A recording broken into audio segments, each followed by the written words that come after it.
It's that time of year again where the weather is getting nice and it's time to get out of the house for some family fun. Lilliput is the perfect place and is open for the season. Be the first to take on their newest escape room, The Bunker. It's intense, exciting, and totally unforgettable. Prefer spooky? Try the Haunted Mansion. When you're done escaping, hit the mini golf course, go-karts, and jump pads. Lilliput is perfect for parties and group events too. Visit lilliput.net for hours and start your spring adventures at Lilliput. The views expressed and the opinions given by the individual host, guest, random reptoid, or chupacabra may not necessarily reflect those of AM 950 Radio, its affiliates, or its sponsors. Now, it's time to step into the unknown.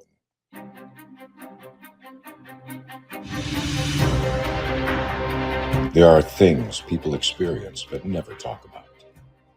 A shadow moving in the corner, flickering of the lights, a disembodied voice. We invite you to talk with us. Share your story, share your experience, because this isn't just your story. This is our story. This is GhostBox Radio with Greg Bakun. And this is GhostBox Radio on AM 950, where every night we talk about the paranormal, ufology, Bigfoot, and so much more. My name is Greg Bakun. Thank you very much for joining me on this Wednesday before Easter, which plays a big part in tonight's program. I also have with me tonight, I have in the other room, Adam. How are you tonight? Doing well, sir. Doing well. We are moving towards the Easter holiday, and I could not be more excited for not only the holiday, because I get to grill for the family, but tonight's guest. Is that the Easter tradition, grilling? It is now. It's happened the last 2 years, so I've kind of been like, you know what? Let's stop the arguments about who's serving where. I got burgers. I got dogs. Bring BYOB. Bring your own butts. Bring your own seats. Come on over. Wow. And yet I didn't get an invite. If you want to. No, I don't, actually. Well, thanks. I'm just kidding. Well, I'm not kidding. Now I'm in a tough spot because I don't want to sound rude or anything, but I also don't want to go to your house. Fair, so, I mean, sometimes I don't want to go there either. So here, tonight I was down in near downtown Minneapolis. I haven't been down there in a long time. It's interesting to see what's still there, what's not there. Mm-hmm. And I was surprised I was able to navigate myself through there. I was out there tonight with my friend Brianna over at Megas, and we were just laughing. We had a good time laughing. We were over at a restaurant. I don't know if you heard of it, called Spitz. I've never heard of it before. Neither have I. It's a Mediterranean restaurant. Ooh. And it was really, really good. So I enjoyed that quite a bit. I got to give that one a shot. I love Mediterranean food. I had a gyro tonight. It was a chicken one. It was very good. But I mean, what Brianna had and what the other people are getting around us, some really good stuff. They have a lot of cocktails and stuff as well. So fun time was had and a lot of laughs. It was a good night. Right on. I got to try that place called Spitz. Spitz, S-P-I-T-Z. Well, what you mentioned about Mavericks. Oh, my God.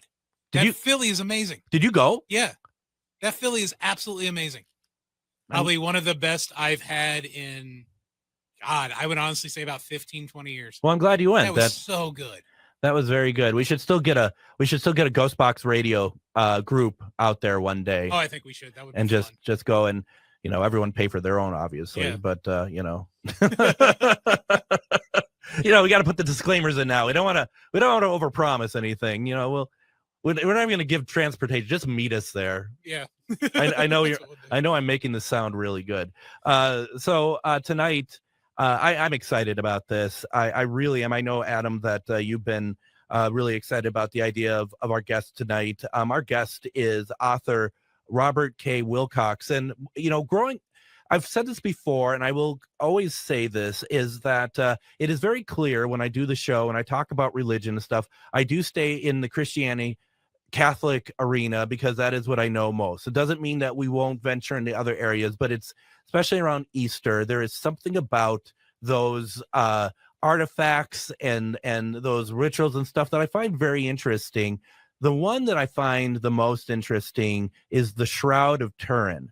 Now, I've been doing this radio show for nearly 10 years, and I have never been able to find somebody who could adequately talk about the Shroud of Turin. There's a Shroud of Turin, it's like an affiliation or something out in Colorado, And I reached out to them many years ago, and they're just like, we don't think you're going to take us seriously. We're not going to be on your program, which is, I think, is a shame, because couldn't be any further from the truth. So I think the timing, it all happens at the time for the right reason, and that's tonight. And so the book is called The Truth About the Shroud of Turin, Solving the Mystery. It's available on Amazon. And, even just going back and forth in email, we were just talking about this, and it was a lot of fun. I'm welcoming Robert K. Wilcox. Welcome to GhostBox Radio. Well, thank you very much. I'm glad to be here. I am very glad that you're here. And as we get closer to it, and that was the thing is I was already starting to get overwhelmed with my own excitement to talk about it, because I'd send you like things back in, I think I was trying to actually show you, Robert, that I did know what I was talking about a little bit when it came to, like, we're talking about the burn marks on the shroud and stuff through email, and you're probably like, I already said I'll be on the show, leave me alone, and that's fair. But I really wanted to just be. I didn't say that. No. I mean, because it was. I'm happy. Yeah. Yeah. So for those who may be unclear, and it's very possible that they are, can you give us a quick overview of what the Shroud of Turin is, please? Yes, it's a 15-foot length of cloth that was wrapped around a dead man who had been crucified, and it wasn't wrapped like a mummy. It's wrapped head to toe and back, and it gives you the impression of both the front and the back of the man who was crucified. Now, until 1898, it was thought to be just as kind of a stick drawing, because on the cloth itself, when you look at it, it just looks like a stick drawing. Mm-hmm. But when they took the first photograph of it, that was the beginning of the Shroud of Turin and everything that we're talking about right now, because the guy who took the photograph, his name was Secondo Pia. It was in Italy. It was in Turin, where the shroud is. As they say, he nearly dropped the plate, his negative plate, because what he saw in his negative suddenly was a positive. Yeah. A real body in rigor mortis, a dead man who had been hurt the same way that the Gospels, that the Bible says that Jesus was hurt. Crucified, whipped, crowned with thorns, but in certain different ways, not the way that we've always envisioned it. For instance, the crown is not a wreathlet, it's a full cap of thorns, and it has it covers the whole head, and the man's been beaten in the face, and the man is naked, but you can't tell this because he has his hands over his loins, and it caused quite a tremendous yell out throughout the world in 1898, because it looked like what's going on here. And however, a prelate, a religious man, I believe he was a priest, said, "Oh no, his name was Thurston, I think his name was. Mm-hmm. No, this is just a painting." And they put it away without it died down. And let me tell you, it is not a painting. Subsequently, more people began to look at it, and scientist after scientist began to look at the body, and they began to say, this is a real human body. They could identify these various things. There are blood stains all over it, many, many blood stains. The only blood stain that seems old, though, after death is the one, there's a spear, just like the gospel says happened to Jesus. That one there is sort of an effusion of water and blood. Wow. So it began to look really like, I mean, the amount of people who were, I'm sorry, go ahead. No. I've just like, because like you said, the spear with the water and blood, I mean, that is textbook gospel. Absolutely. Yeah. and yet it deviates from the traditional. If this cloth can be traced back to 1354, we have documents that you can count them right back there. There's no question about it. Now, how does a 1354 faker put a negative image of a dead man on a cloth? That's really the beginning of the scientific mystery. There's no way he could have done it. No. Well, and the thing is too, as you mentioned, as I read in the book once again, folks, is called The Truth About the Shroud of Turin, Solving the Mystery. In the book, you say yourself, when back even the late 1800s, when they're like, well, maybe it's paint. If it was paint and you can call this thing back to the 1300s, that paint would have been gone a long time ago, wouldn't it? Well, that's a good point. But let me tell you, there's no paint on this shroud. No. But nobody painted this thing. This is a real photograph of a dead man, a corpse in rigor mortis. There are interesting details to it too. He's been flogged and beaten. There are about 120 whip marks on him, and Jeez. There was a little dog bone, they theorized, because something chipped out pieces of flesh out of it. I hate to get so but it's nasty about it. It's important, yeah. Yeah, this is right out of a Roman flagrum, exactly what they did. He has bruises on his shoulders, like someone who carried a cross. And his knees too, right? Pardon me? And his knees as well, right? Because he kept falling. There are blood marks everywhere. All over the shroud. And one of the most intriguing things to me is that all of these blood marks, they came first. The image comes second. It's over the blood mark. Oh, overlaid. And so we know that the man was put into this shroud and he bled on it, and then the image came after it. And I'll just throw something out that's really interesting to me, but all of the blood stains have, 95% of the blood stains have perfect borders on them. So I ask you, if the blood, as it did, dried into the cloth, so that if you have a blood, you've seen a clot on your own hand. Yeah, it'll clot right into the bandage that you have on your hand.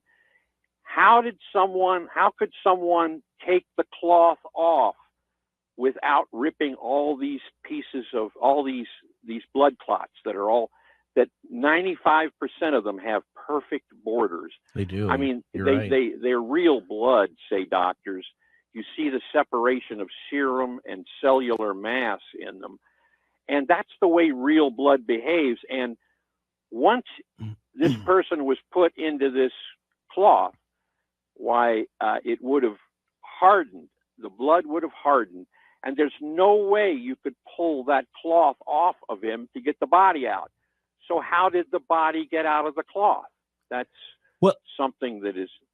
And to your point, I never really thought about this. If you look at anything that's bleeding, it's going to all the blood, to your point, all would join together on the cloth and just like take over the cloth. Yes, exactly. It would mess up every one of these clots that are on here, and yet they have perfect borders.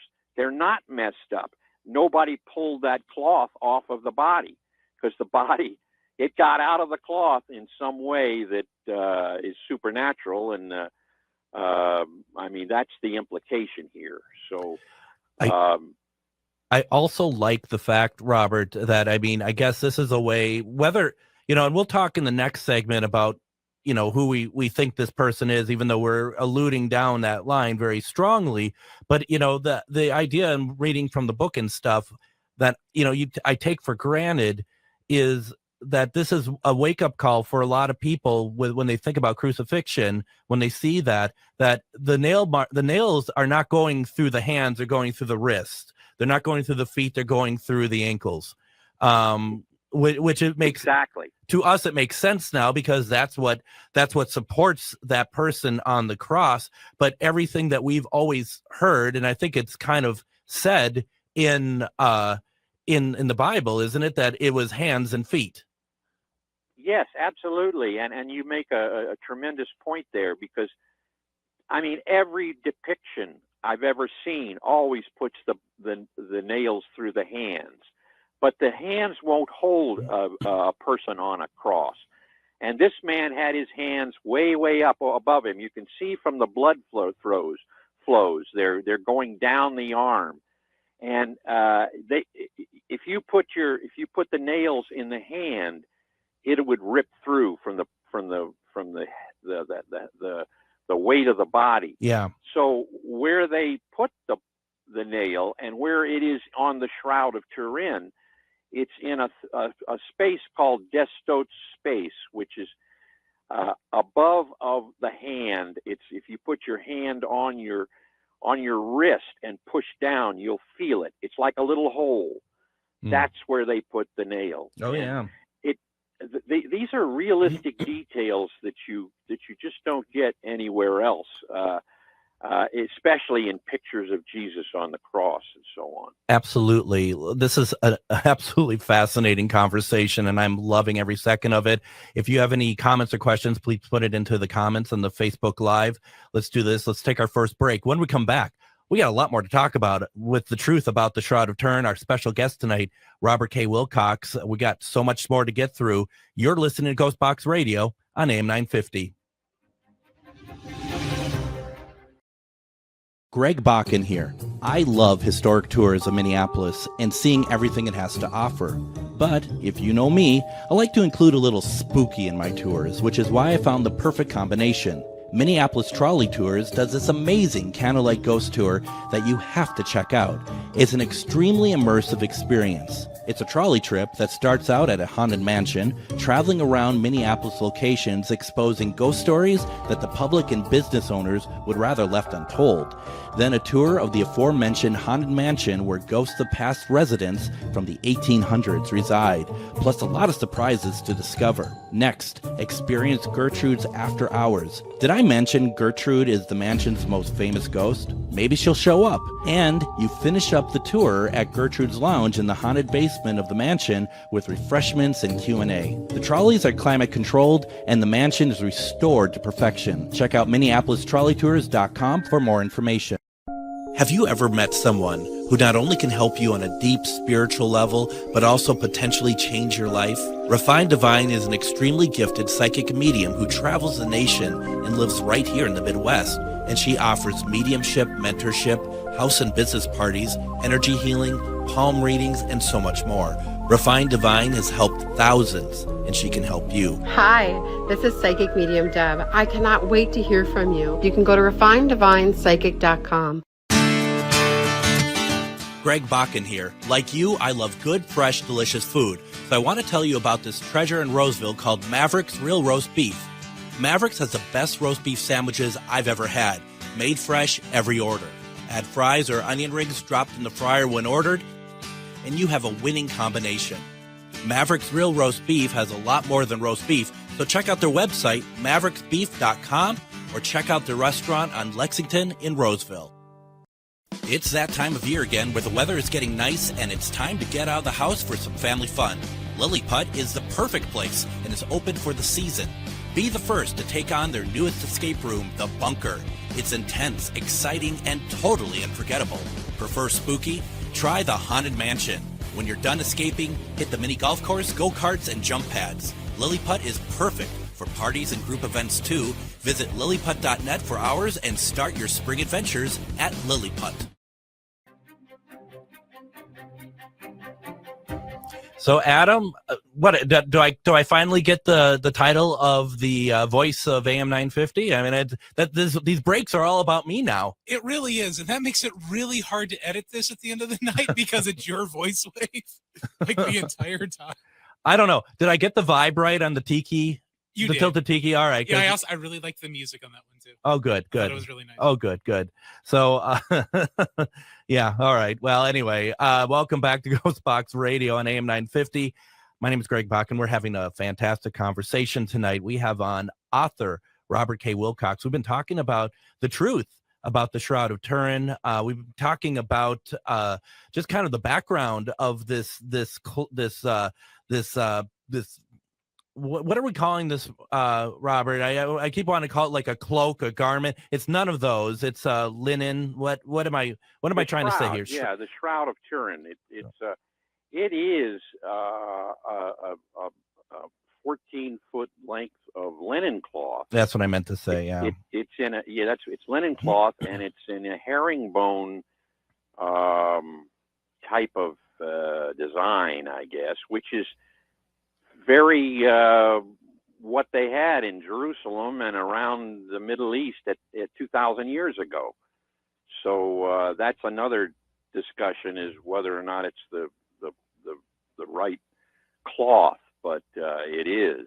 And that was a big debate, though, wasn't it, for a number of years? Because and correct me if I'm wrong, there was carbon dating done to the cloth, but then they not grab samples mainly from the area that had been fixed exactly. in a fire. Exactly. Yeah, that was a big deal. I remember I had written my first book, which was published by Macmillan, about the Shroud, and I was pretty much believing, as I do now, that the Shroud is the real deal, that it really wrapped Jesus and it has evidence of resurrection. But at that time,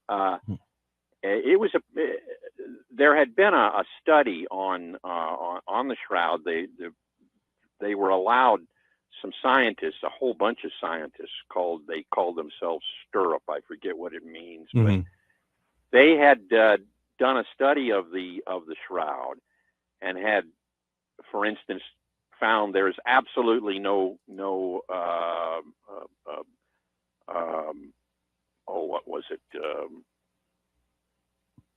absolutely no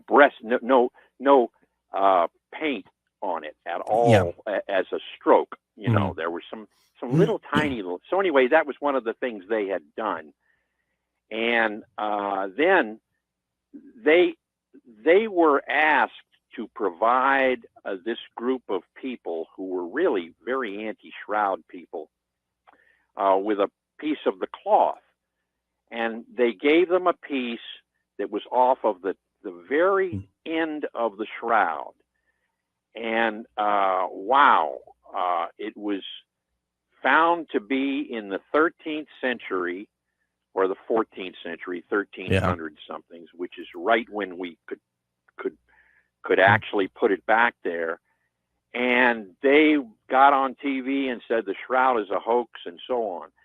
And slowly it came to light that they had taken a piece off of a patch into the Shroud, that's what they had dated, which did come from what's the 15th or 13th century, whatever it was that they had said that it was. And that was that they folded into the woodwork. They disappeared after that. No, that makes a lot of sense. Now, I want to talk about a couple things. And forgive me if I jump around a little bit, because there's a couple things I want to kind of get to here. Sure. They'll do my best to try to keep it coherent. So obviously, does the Catholic Church recognize this as Jesus's burial linen? Not officially, but does one guy next to the Pope believe it? Yes, of course.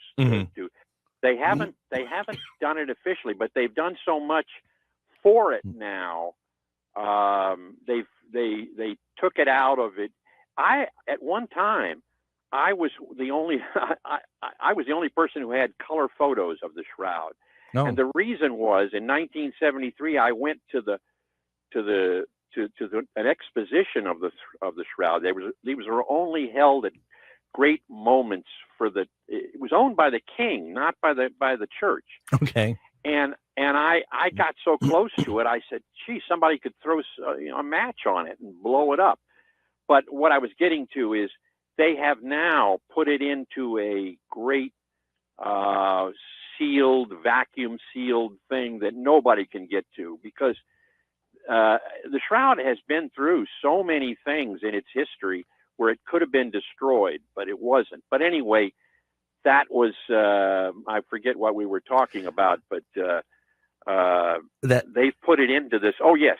They've put it into this cocoon almost now. Yeah. It has the airs and everything else. And that's so the church, in Rome now, and by the way, it was given back to the church about 10 years ago or something, because the King of Italy, who owned it and had given it, had taken care of it. He gave it to the church. They are doing all of these things to keep it preserved. So the answer to your question really is, they're not putting it down on paper and announcing it from the heavens and so on, but they really do believe it, and they realize that this could be the ultimate show of truth of Christianity. So it's very interesting, and correct me if I'm wrong, because I've never seen it in person, but if I am not mistaken, that the seeing it with your own eyes, the imprint of the man there is extraordinarily faint, isn't it? Absolutely, yeah. You've done your homework there, because when you look at it, the closer you are to it, the less you can see of it, because it's this very subtle darkening and lightening of the cloth that makes the image. And that says what is really so interesting about it, that the image is made by a darkening or lightening of the fibers in the linen in an infinitesimal way. It's each thread actually has many threads in it.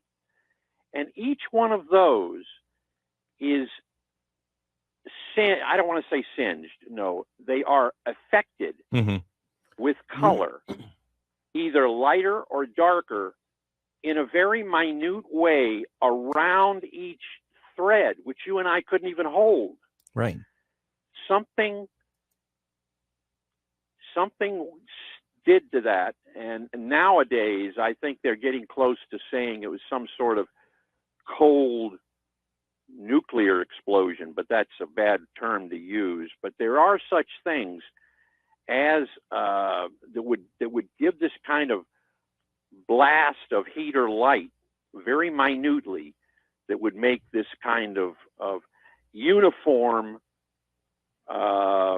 impression, or making so that you can see the image in the negative.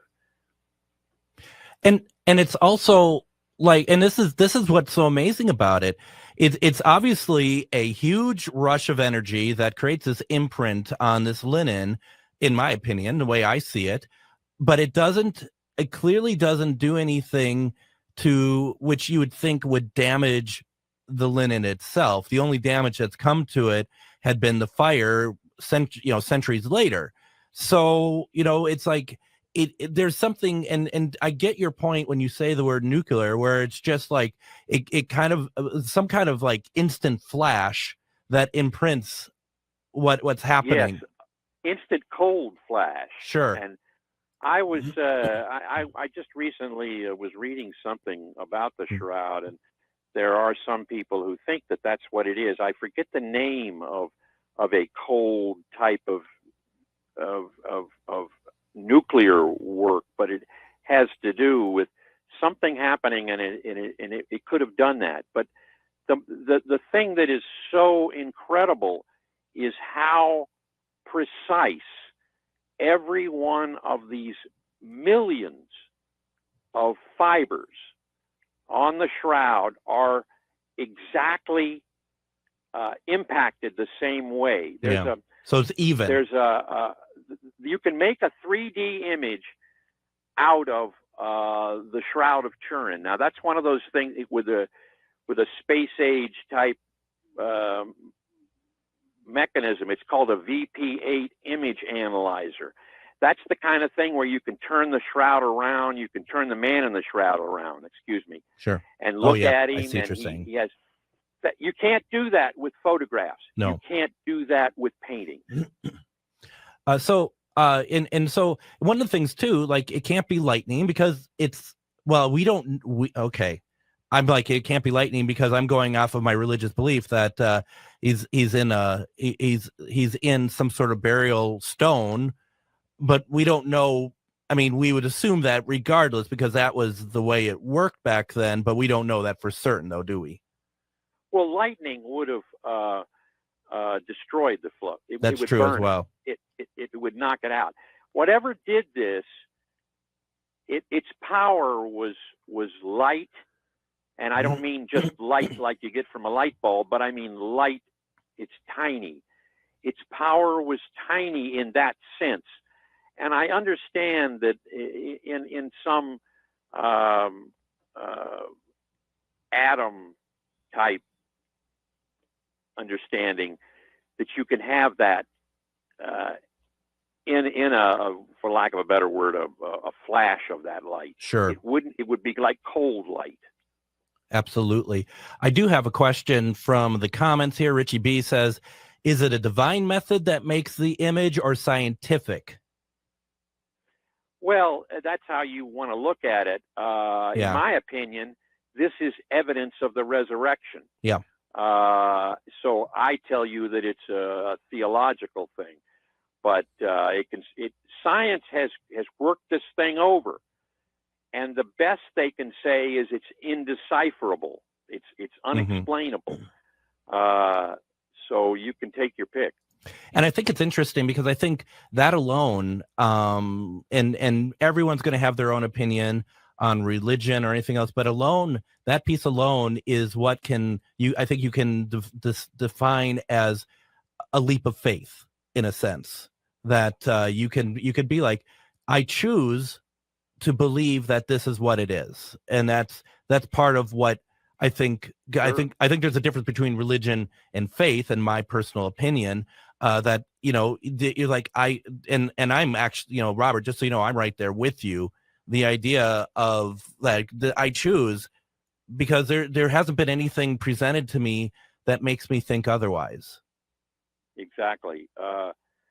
Listen, if this was the Shroud of Aristotle, everybody would be on board. Right. This is a problem because it's a religious thing. But listen, in my book, it covers the whole gamut. But in the last 100 years, literally thousands of scientists have gone over this, and they just don't have a problem with it. It's real blood. It's a real body. We can see everything is like that. So we're definitely the burden of proof is now on the doubters. Absolutely. And Richie B has another question. I was kind of asked something similar to this. He says, so it wouldn't happen to your eye or any other human. And I guess my question, if I can kind of jump off of that, we've never found anything close to this ever, have we, to our knowledge? Not that I know of, and not to our knowledge. No, I've done enough research. There's nothing like this. There is nothing like this. It's as I said, you can make a 3D image out of it. Where does that come from? And this cloth is at least 500, 600 years old. And what I think people may not realize, because I didn't realize this until much later in life, that all the pictures we generally see are the negative that actually gives a positive image. That's correct. If you look at it in the positive, you see that stick-like drawing, and it just looks bad. And you can kind of get confused too. I remember being young and seeing it, get confused by the burned corners, thinking that's actually part of the image, and it actually isn't. It's just burned. It's just burned from that fire back in the 14th century. Yes. It's kind of hard to kind of differentiate. I was going to say also, when you talked about it being put into that case, it was, I mean, I remember footage, it had about 25 years ago or something like that, wherever it was, there was a fire there as well, and they had to break the case to get it out because it was in danger yet again. That happened. Yeah, we almost lost the shroud about 100 times, though. If you go back into history, there have been many of those things. But yeah, some guy ran into the church and opened it up. He burned his hands and everything, but he grabbed the shroud out of it. And about those marks that look, the fire marks from the 15th century fire, the reason it's interesting that the shroud was always kept folded like you would fold a blanket. Yep. And so the fire, there was a fire in the 15th century, and it singed the sides of that blanket at the corners, the four corners. So they had to put patches in there, and that's what you see on the shroud today. You see those patches there, and the patches were the ones that gave the guys who wanted to say it was a phony. Oh yeah, that gave it that 15th century. Now I need to run off to break, but before that, I want to ask you one last question. With the blood being on the shroud, someone in the Joanne in the comments has kind of asked, has that ever been figured out to what type of blood type that person in the shroud is? Yes, it's B A, I believe. Let me see. Do I have that around here somewhere? I think I do. It's AB, which is typical for Palestine. Oh, interesting. Yep. Oh, how incredible. Let's do this. Let's take our next break here. When we come back, I want to talk about where the shroud's been. Have some questions. If you have any, put it into the comments. What a great conversation. You're listening to GhostBox Radio on AM 950.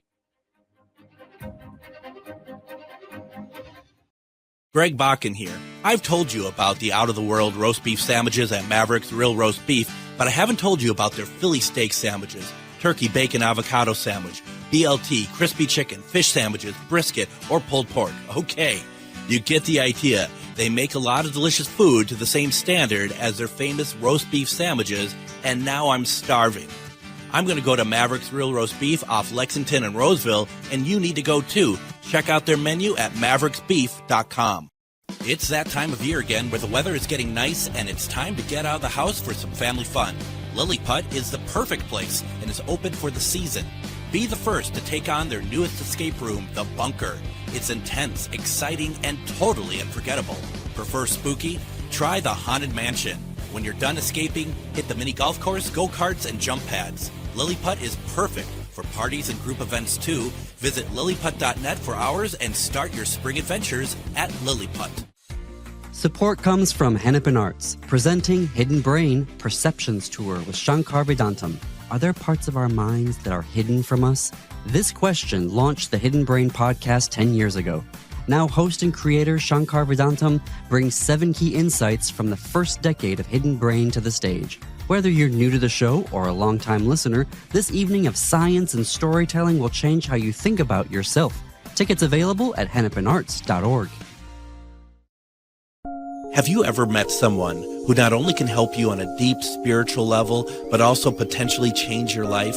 Refined Divine is an extremely gifted psychic medium who travels the nation and lives right here in the Midwest. And she offers mediumship, mentorship, house and business parties, energy healing, palm readings, and so much more.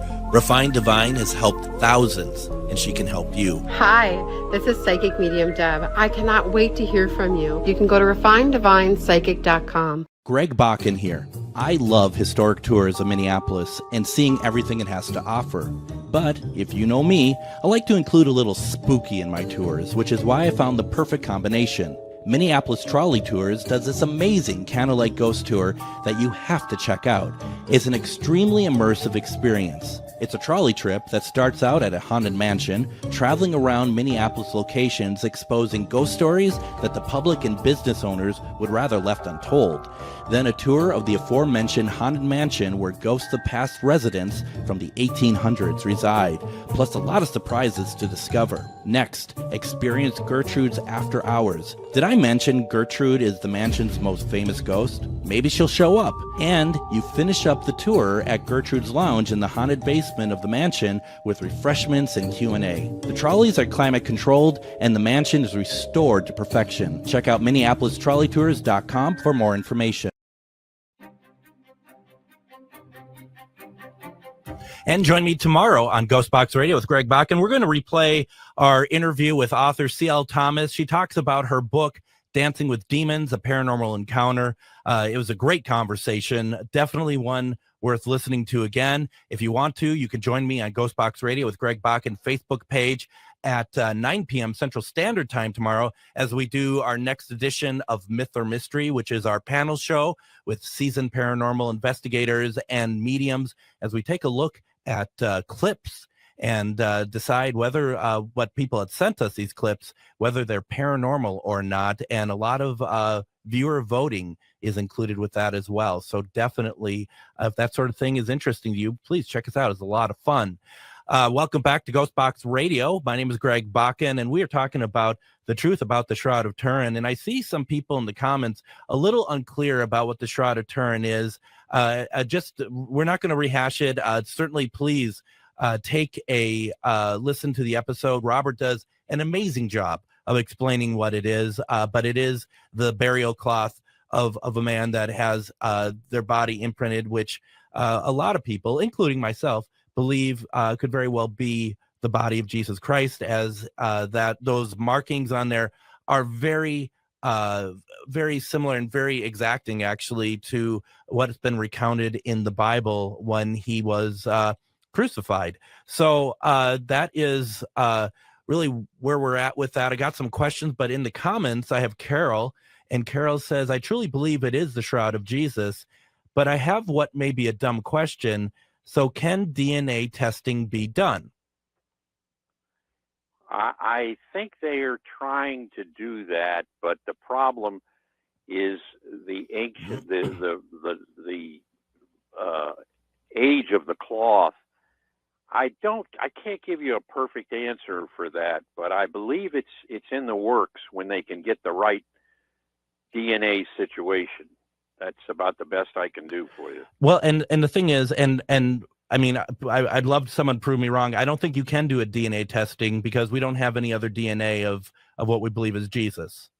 So you can't. Well, yeah, there you go. I don't think. I mean, to me, that seems like we can't put it up against anything else as an example. So because DNA is a relatively new process that had been introduced scientifically in our world in the 20th century. So that's, I mean, it's a great question. I think a lot of us take for granted how long some of these things have been around. Like, for example, fingerprinting had only been around since the early 20th century. So, it's those are things that we just have kind of come accustomed to, I guess. Let's see. I think so. Sam in the comments was just saying that she was, I think, getting it confused with in the Bible about that cloth that Jesus someone uses to wipe Jesus's face, and his face is imprinted on that cloth. And no, this is something different. But I mean, it just goes to show, Robert, how much happened during that time that leads to so many questions about what it is, which is why it's good that we have you on tonight. Well, there is, by the way, a cloth.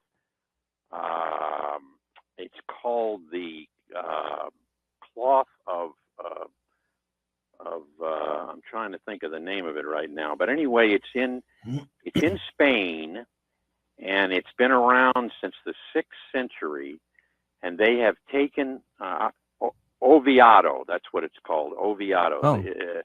Oviedo, and sometimes they call it the veil, but its history goes back to the 6th century, and they say that it went over the face, and they have taken what Oviedo has. It's just a face veil, and they've matched it to about 50 different similarities, not only similarities, the exact same kind of mark that is on the Shroud of Turin face.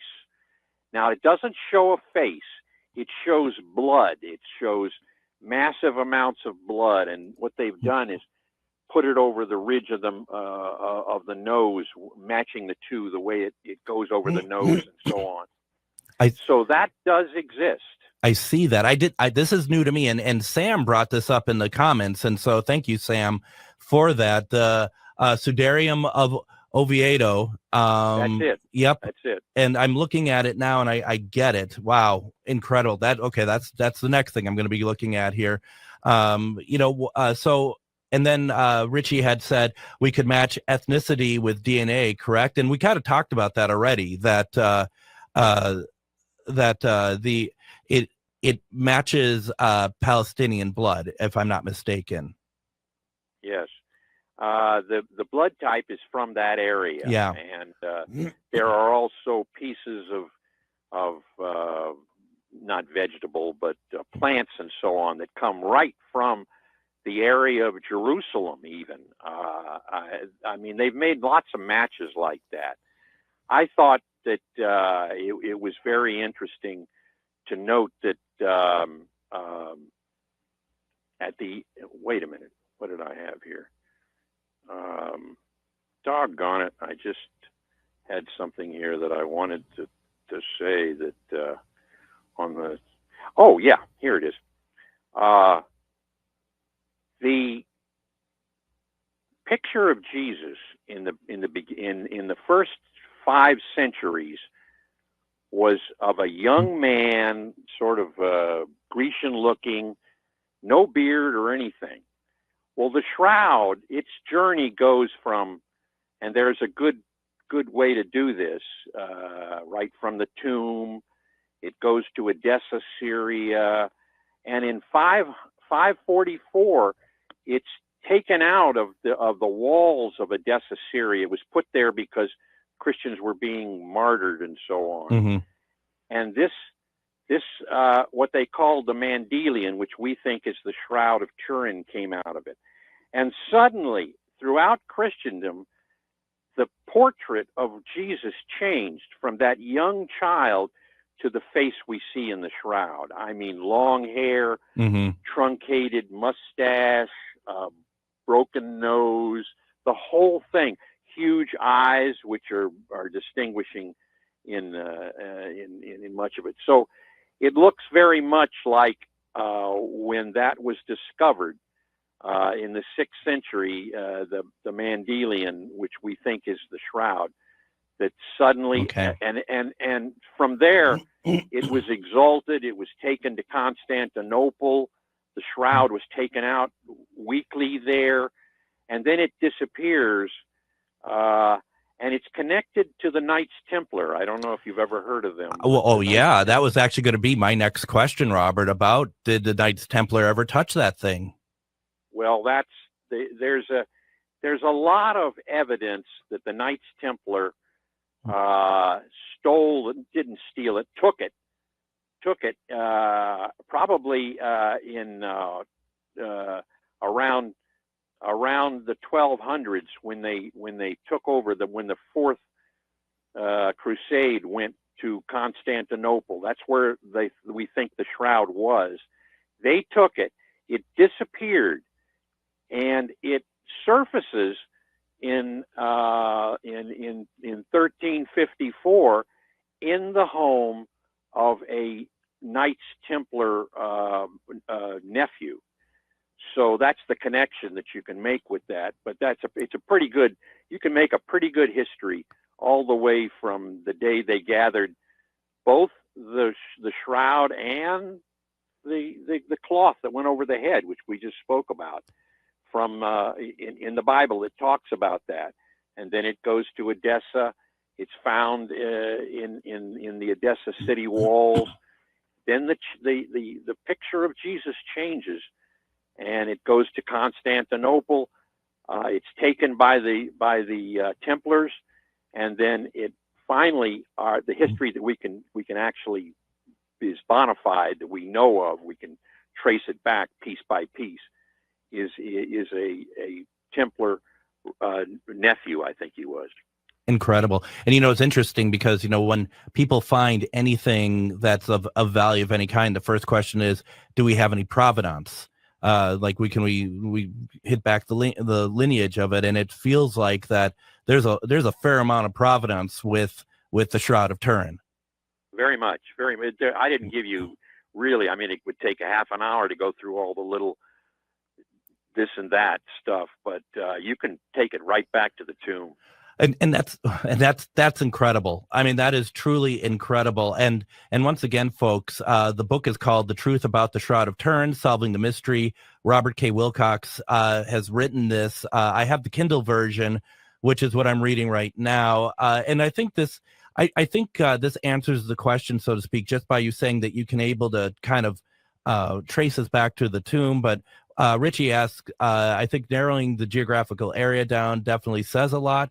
But were there many people buried in this type of cloth? Not the image, but the actual material. Was it used commonly? Is what I'm trying to say. I don't know that. I presume since this cloth was known to be available in 2000, that maybe others would have used it. My idea right now is that, yes, you could put people in there. I myself went to Paris thinking that I could find similar cloths. And I remember it was a great day. I went up, this priest who was running the show on all the old stuff that they had there. Mm-hmm. And he came in, and all we found were the decomposition of bodies on these things. You never found any kind of face or anything on it because the bodies deteriorated inside of the cloth. Yep. The Shroud of Turin is unique in that sense. It really is, and it's pretty incredible. Everything about this is it answers questions, but it opens up a lot more questions, doesn't it? About because there's so much wonderful stuff that we're gleaning from this, and and for me the big part is it's like what imprinted the body signature on this linen that has lasted for 2,000 years. That's just right. So incredible. It is. I don't know. I think that maybe it's a warning to all of us. Better get right.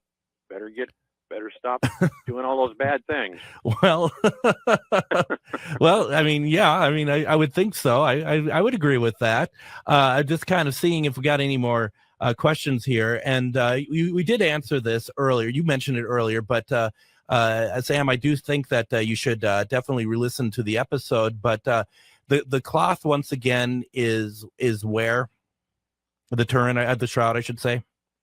Oh, it's now in Turin, Italy. It's in a special casket, and if you go to Turin, Italy, you can go to the church where it's kept. And you can see it. It's on display. It's completely. It's like all 14 feet are open for people to kind of look at in this grand frame, right? I believe so. I have not seen it in that. It's I saw it 30 years ago, and there was nothing on it. I kept thinking some guy's going to throw a bomb at it. No kidding. That's incredible. Yeah, it's just incredible.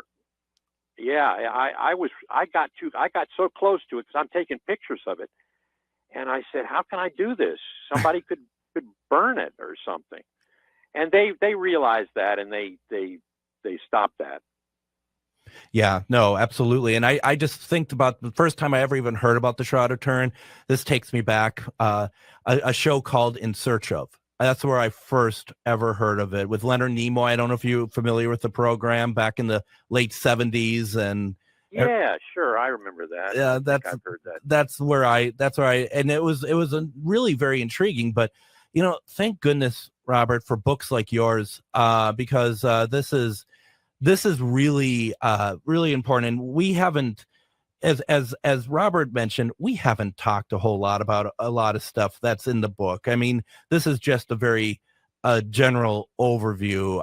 I have to say again, please, if this is an interesting subject to you, and I've been reading it and I love it, The Truth About the Shroud of Turin, Solving the Mystery, written by Robert K. Wilcox. It is available on Amazon. I got the Kindle version. Robert, this was so great. Thank you so very much for taking your time tonight and talking to us about this. Thanks so much, Greg. I appreciate it, and it's a worthy subject. It really is, and maybe we can, once I read the rest of it, maybe we can find a reason to have you come back on and we can talk more. Sure enough. Awesome. Thank you very much, everyone. Have a great night. We'll be back tomorrow with C.L. Thomas, and Friday, Casual Friday. Take care, everyone.